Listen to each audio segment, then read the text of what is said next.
भगवान के दो रूप माने जाते हैं, एक सगुण और एक निर्गुण। और कबीर साहब दोनों रूप को मानते हैं, सगुण रूप को भी मानते हैं और निर्गुण रूप को मानते हैं। सगुण रूप का भगवान कौन?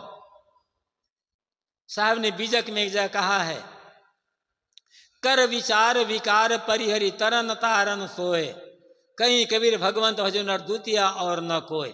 जिन्होंने विचार करके सारे विकारों का परित्याग कर दिया, जिनका जीवन पूर्ण निर्विकार निर्मल शुद्ध पवित्र हो गया, वो तरन मानो वो भवसागर से तर गया। और तारन दूसरों भी तरने की प्रेरणा देने वाले। कहीं कबीर भगवंत भजो, ऐसा जो निर्मल जीवन है, पवित्र आत्मा, वही भगवान है। उनकी पूजा करो, दूसरा उद्धारक और कोई नहीं होता। मतलब कबीर साहब की भाषा में, एक तो मैंने कहा कि सगुण भगवान समझोगे तो यहाँ ये बाहर बैठे हुए लोग हैं, मनुष्यों में भी जो निर्मल आत्मा है, उज्जवल चरित्र, पूर्ण निर्मल जीवन, निर्विकार जीवन जिनका है, ऐसे संत महात्मा कहीं के भी हो, किसी मतपंथ के कोई भी मनुष्य हो, ये चलते फिरते सगुण परमात्मा है, सगुण भगवान है, प्रत्यक्ष भगवान है। उनकी सेवा हम करेंगे तो हमारे जीवन में भी निर्मलता आएगी, वहां से ज्ञान मिलेगा, प्रकाश मिलेगा, रोशनी मिलेगी और धीरे धीरे हमारा जीवन ऊपर उड़ता चला जाएगा। इसलिए साहब कहते हैं निर्मल आत्मा जो संत गुरुजन है, पवित्र मनुष्य और प्रत्यक्ष भगवान है, चलते फिरते। निर्गुण भगवान सबके भीतर बैठा हुआ है, सबके हृदय में बैठा हुआ। जो आत्म तत्व है वो निर्गुण है, सतरस्तम, इन तीनों गुणों से परे होने के कारण जो आत्मा है वही निर्गुण परमात्मा है। इसलिए साहब कहते हैं सरगुण की करी सेवा, निर्गुण का करो ज्ञान, सरगुण निर्गुण से परे तहां हमारा ध्यान। साहब कहते हैं सगुण की सेवा करो, निर्गुण का ज्ञान करो। और ध्यान में चूंकि न सेवा है न ज्ञान है, इसलिए ध्यान निर्गुण सरगुण दोनों से परे है।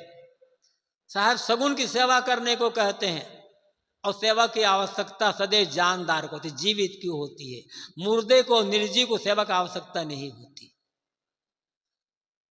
क्योंकि निर्जीव बीमार नहीं पड़ता, निर्जीव को भूख नहीं लगती, निर्जीव को प्यास नहीं लगती, निर्जीव को थकान नहीं लगती। ये सब सजीव को होते हैं, इसलिए इनकी सेवा।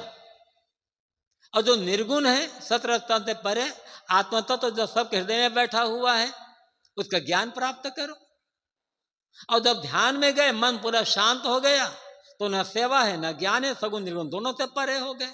साहब सब बात को कह देते हैं एक थोड़े शब्दों में, समझने की आवश्यकता है। और ये सगुण निर्गुण की जो बात आती है, ये बात पहले भी कही गई है। ऋग्वेद में पुरुष सूक्त है, उसमें एक मंत्र आता है, सहस्र शीर्षा पुरुषा सहस्त्राक्षा सहस्त्रपात सब भूमि विश्वतो वृत्वात अतिष्ठ दशांगुलम। वो जो विराट पुरुष परमात्मा है, उसके हजारों आंखें हैं, हजारों हाथ पैर, हजारों तो कहने का तरीका है असंख्य। जो विराट पुरुष परमात्मा है, उसके असंख्य अनगिनत हाथ पैर है, अनगिनत आंखें हैं। अब ऐसा परमात्मा कौन होगा? ये प्राणी मात्र की जो सामूहिकता है, ये प्राणी मात्र की जो समष्टि है, सबका संवेद रूप वो विराट पुरुष परमात्मा है। अब कितने प्राणी हैं दुनिया में, कितनी आंखें होगी, कितने हाथ पैर होंगे? मनुष्य तो प्राणी नहीं है, पशु पक्षी कृमि कीड़े मकोड़े सब तो प्राणी है ना। सबको मिलाकर देखो, आंखें कितनी होगी, हाथ पैर कितने होंगे? असंख्य अनगिनत। तो ये प्राणी मात्र की जो सामूहिकता है, इसका जो संवेष्ट रूप है, समष्ट रूप है, ये प्रत्यक्ष सगुण परमात्मा है, चलते फिरते। सब भूमि विश्वतो वृत्वात कहते, वो भूमि में सब तरफ फैला हुआ है, सर्वत्र व्यापक है।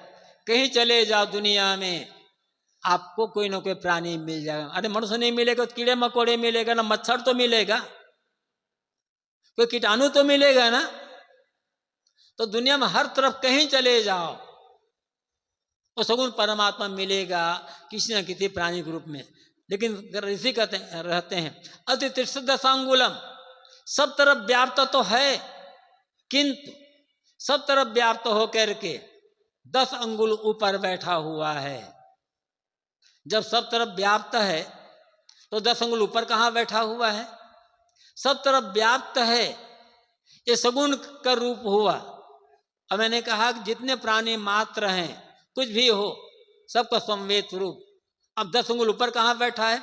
अब नाभि से नापिए 10 अंगुल ऊपर, हृदय में बैठा हुआ है, निर्गुण परमात्मा की बात है।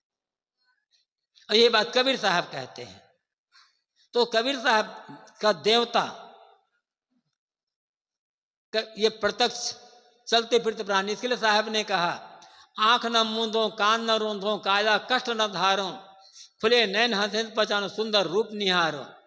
देवता को देखने के लिए, भगवान को देखने के लिए आंख कान बंद करने की आवश्यकता नहीं है, काया कष्ट करने की आवश्यकता नहीं। मैं जहां देखता हूं, जिधर देखता हूं, मुझे तो भगवान का सुंदर रूप दिखाई पड़ता है। इनसे सुंदर भगवान और कहाँ मिलेगा आपको?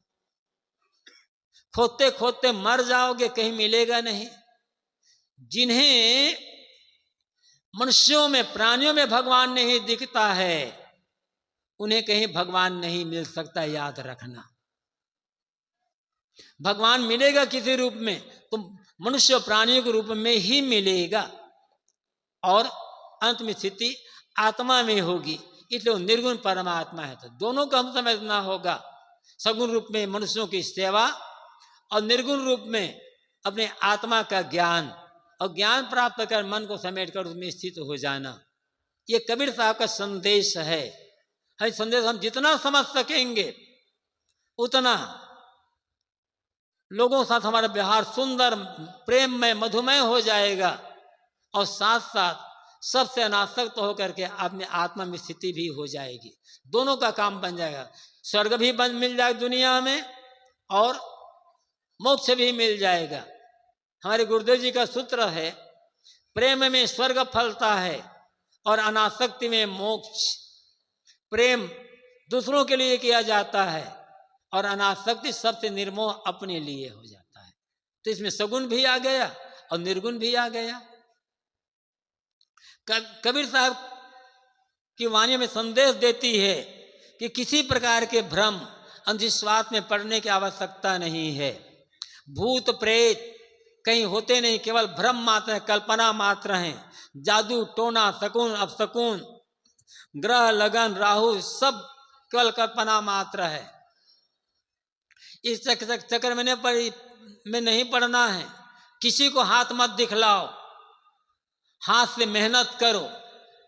हाथ क्यों फैला दो दिखलाने के लिए? कौन किसका भाग्य जान सका है?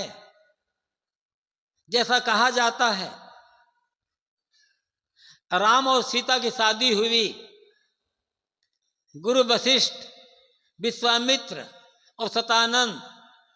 वशिष्ठ सूर्यकुल के राजा दशरथ के कुल गुरु थे, सतानंद जनक के कुल गुरु थे, और विश्वामित्र जो साथ में थे, उनको लेकर गए थे। इन तीनों विद्वानों ने मिलकर के राम सीता की शादी का लगन शोधा, और परिणाम क्या हुआ? जिंदगी भर राम सीता रोते रह गए, कहीं सुख मिला नहीं। कहां भटक रहे हो भाई? लड़के लड़के की शादी करवाना हो तो जन्म कुंडली कभी मिलाओ ही मत, जन्म कुंडली तो बनवाओ ही मत। धोखा धोखा धोखा। हाँ, यदि आपको अपनी बेटी की शादी करवाना हो या बेटे की शादी करवाना हो तो लड़का और लड़के की जन्म कुंडली मत मिलाओ। कुंडली मिलाना है ना तो 7 बहु कुंडली मिलवा लेना, सब काम बढ़िया हो जाएगा। यदि 7 बहु कुंडली मिल गई ना तो घर स्वर्ग बन जाएगा, अब नहीं मिली तब तो नरक ही बनना है। तो जन्म कुंडली मिलवाओ ही मत, बनवाओ ही मत। धोखा है केवल।